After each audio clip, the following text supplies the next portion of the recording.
Assalamualaikum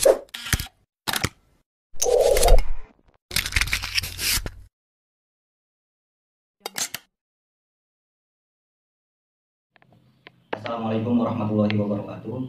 Salam sejahtera bagi kita semua. Perkenalkan, nama saya Muhammad Rizky dari kelas manajemen 19I dan ketua kelompok 3 tentang pemeliharaan sumber daya manusia. Baik, langsung saja ke materi ya.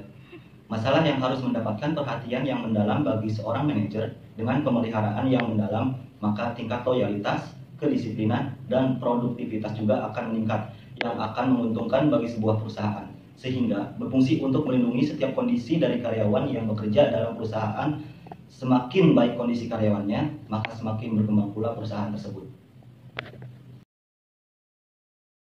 Kompensasi adalah segala sesuatu yang diterima baik secara fisik maupun non-fisik, yang merupakan segala bentuk pemberian hak yang diberikan perusahaan pada karyawan sebagai hasil terselesaikannya tugas-tugas yang diberikan sesuai dengan jabatan dan bidang keahliannya dalam bentuk uang maupun barang, secara langsung maupun tidak langsung. Salah satunya adalah kompensasi finansial. Kompensasi ini adalah kompensasi yang dapat memberikan efek langsung yang dirasakan oleh karyawannya. Kompensasi ini terbagi menjadi dua. 1. Kompensasi langsung. 2. Kompensasi tidak langsung. Kompensasi langsung adalah kompensasi yang diberikan perusahaan kepada karyawannya berupa uang, baik upah per jam ataupun sesuai periodik berdasarkan kebijakan perusahaan tersebut. Contoh, uang lembur, gaji, bonus, dan reward. Yang kedua, kompensasi tidak langsung. Kompensasi tidak langsung adalah kompensasi yang diberikan perusahaan kepada karyawannya, namun kompensasi tersebut tidak dapat langsung dirasakan oleh karyawannya. Contoh, cuti hamil, cuti besar, BPJS, dan pensiun ataupun pesangon. Yang pertama ada biaya hidup. Perusahaan yang mempekerjakan karyawan di daerah dengan tingkat biaya hidup yang lebih tinggi umumnya memberikan gaji pokok yang lebih besar atau kompensasi lainnya. Nah, yang kedua ada tingkat kompensasi yang berlaku di perusahaan lain. Nilai kompensasi juga dipengaruhi upah di perusahaan lain yang bergerak di sektor usaha yang sama. Sebelum perusahaan menawarkan kompensasi kepada karyawan, umumnya HRD sudah mensurvei gaji di perusahaan lain. Ini akan menjadi dasar menentukan seberapa besar perusahaan untuk memberikan kompensasi. Apakah di kisaran harga pasaran atau lebih tinggi. Nah, yang ketiga ada kemampuan perusahaan. Kemampuan finansial perusahaan berskala besar tentu punya reputasi yang bagus. Tentu bisa memberikan kompensasi yang besar bagi karyawannya, seperti gaji, berbagai fasilitas, dan tunjangan. Namun tidak dengan demikian perusahaan yang kecil. Baik, yang keempat ada peraturan undang-undang yang berlaku. Kemudian yang kelima jenis pekerjaan dan tanggung jawab. Semakin besar tanggung jawab karyawan, semakin besar pula kompensasi yang diberikan sesuai dengan struktur dan sektor upah. Misalnya, karena seorang kepala bagian memiliki tanggung jawab yang lebih besar, dia berhak memperoleh kompensasi yang lebih besar dari supervisor. Selanjutnya yang terakhir ada peran serikat buruh. Kompensasi juga dipengaruhi oleh peranan serikat buruh, terutama dalam perjanjian kerja bersama. Tuntutan serikat buruh memungkinkan perusahaan untuk memenuhi kompensasi tersebut. Dalam pemberian kompensasi harus mempertimbangkan keadilan yang disesuaikan dengan berbagai faktor yang mempengaruhi besar atau kecilnya kompensasi yang akan diterima oleh setiap karyawan, dan harus mempertimbangkan prinsip yang tidak kalah pentingnya, yaitu kompensasi harus selaras dengan apa yang diberikan oleh karyawan kepada perusahaannya. Juga harus mempertimbangkan kondisi kesehatan keuangan perusahaan. Jika semakin tinggi kompensasi, maka akan semakin tinggi tingkat kepuasan kerja karyawan. Dan jika derajat kepuasan yang semakin tinggi akan meningkatkan motivasi karyawan untuk meningkatkan atau meraih kinerja yang lebih tinggi. Lalu jika dikelola dengan baik, maka kompensasi dapat membantu perusahaan untuk meraih atau mencapai tujuan dalam memperoleh, memelihara, dan menjaga karyawan dengan optimum. Manfaat dan tujuan kompensasi. Nah, yang pertama, memberi timbal balik bagi perusahaan dan karyawan di mana karyawan tersebut bekerja. Contohnya, karyawan yang memiliki kinerja yang baik. Jadi perusahaan berhak memberi timbal balik dengan memberikan apresiasi, bisa berupa naik jabatan, naik gaji, ataupun apresiasi lainnya.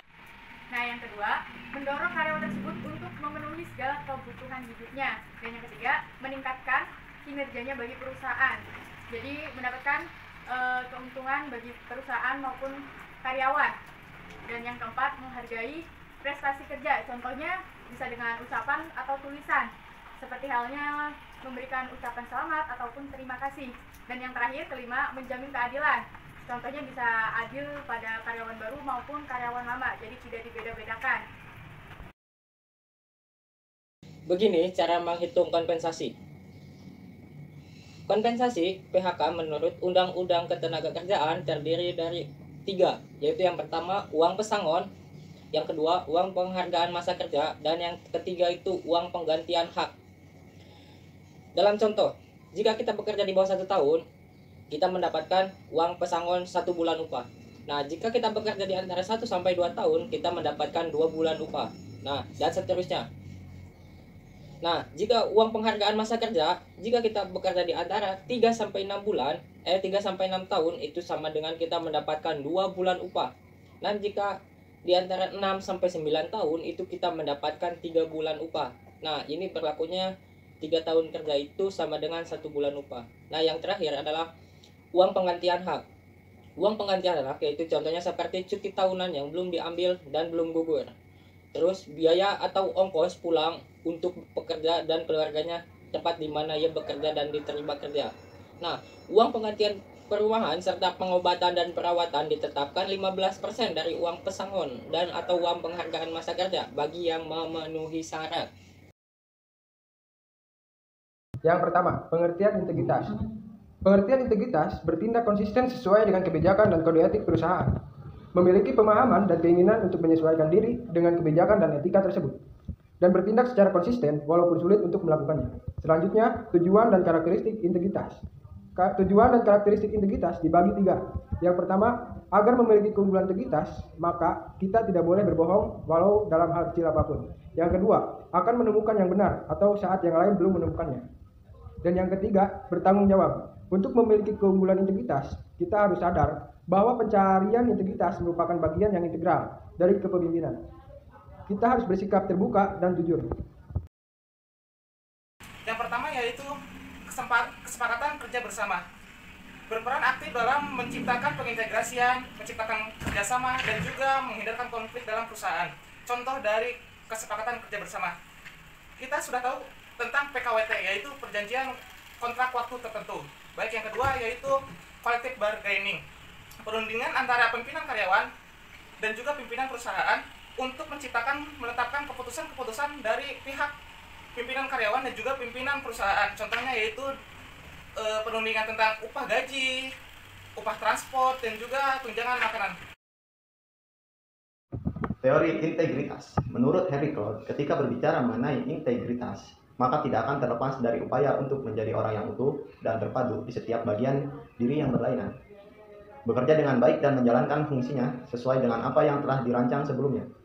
Integritas sangat terkait dengan keutuhan dan keefektifan seorang sebagai manusia.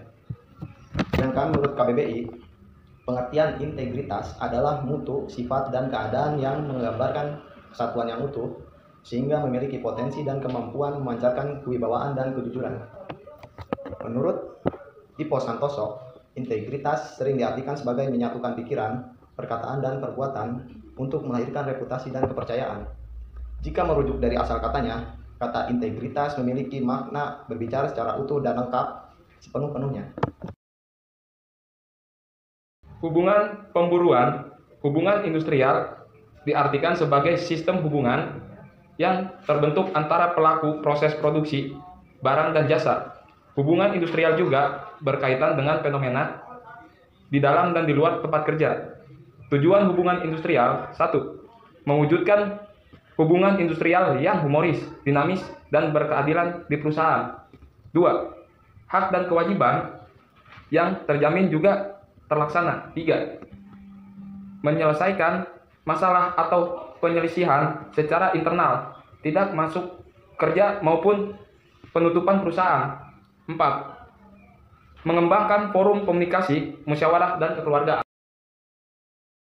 Hubungan internal karyawan sebagai berikut. Yang pertama, promosi, yaitu penghargaan dalam kenaikan jabatan. Yang kedua, transfer, yaitu perpindahan suatu perusahaan, posisi perusahaan dalam perusahaan tetapi tanggung jawab tetap sama. Yang ketiga, demosi, penurunan jabatan. Yang keempat, pengunduran diri. Yang kelima, pensiun, pemberhentian karyawan karena produktivitasnya rendah. Dan yang keenam, PHK, pemutus hubungan kerja seperti meninggal dunia, perusahaan diskualifikasi, keinginan perusahaan, keinginan karyawan, pensiun dini, dan sebagainya. Penyelesaian perselisihan dapat dilakukan dengan 3 cara. 1. Perundingan bipartit. Forum perundingan antar pengusaha dan karyawan atau serikat pekerja setelahnya harus dibuat risalah yang ditandatangani oleh para pihak dan didaftarkan pada PHI wilayah. 2. Perundingan tripartit, yaitu mediasi yang dibungkus oleh tenaga kerja. Bila dalam penyelesaiannya tidak tercapai kesepakatan, maka mediator akan mengeluarkan anjuran. 3. Pengadilan hubungan industrial, bertugas untuk mengeksekusi terhadap perjanjian bersama yang dilanggar. Tugasnya pun antara lain mengadili perselisihan PHK, perselisihan yang timbul akibat perselisihan hak, dan perselisihan antar serikat karyawan. Yang pertama ada apa PHK, yaitu penghairan hubungan kerja yang disebabkan karena suatu hal yang mengakibatkan berakhirnya hak dan kewajiban antara pekerja dan pengusaha.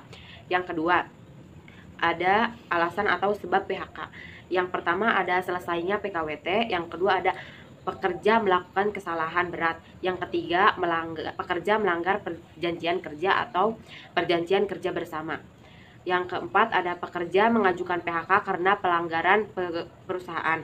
Yang kelima ada pekerja menerima PHK meski bukan kesalahannya.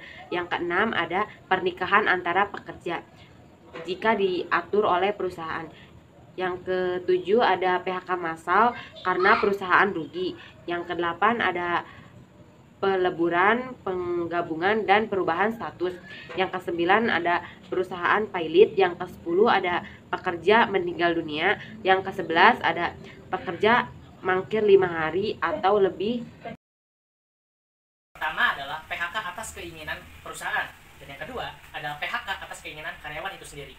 Nah, PHK atas keinginan perusahaan itu bisa kita lihat bisa secara hormat maupun secara tidak hormat. Nah, contohnya yang secara hormat adalah ketika karyawan itu dipensiunkan oleh perusahaan, ataupun karyawan itu habis kontrak, ataupun karyawan tersebut meninggal dunia.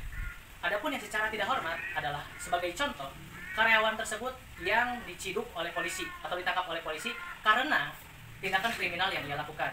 Nah, dan kemudian adapun keinginan karyawan untuk di PHK atau biasa kita kenal dengan istilah resign. Selanjutnya yaitu mekanisme PHK seperti apa? Pertama ada pekerja masih dalam masa percobaan kerja. Yang kedua pekerja mengundurkan diri. Ketiga pekerja masuk dalam masa pensiun kerjanya. Keempat pekerja meninggal dunia. Yang kelima pekerja ditahan. Yang keenam pengusaha terbukti tidak melakukan pelanggaran terhadap pekerja yang melakukan permohonan PHK. Demikian.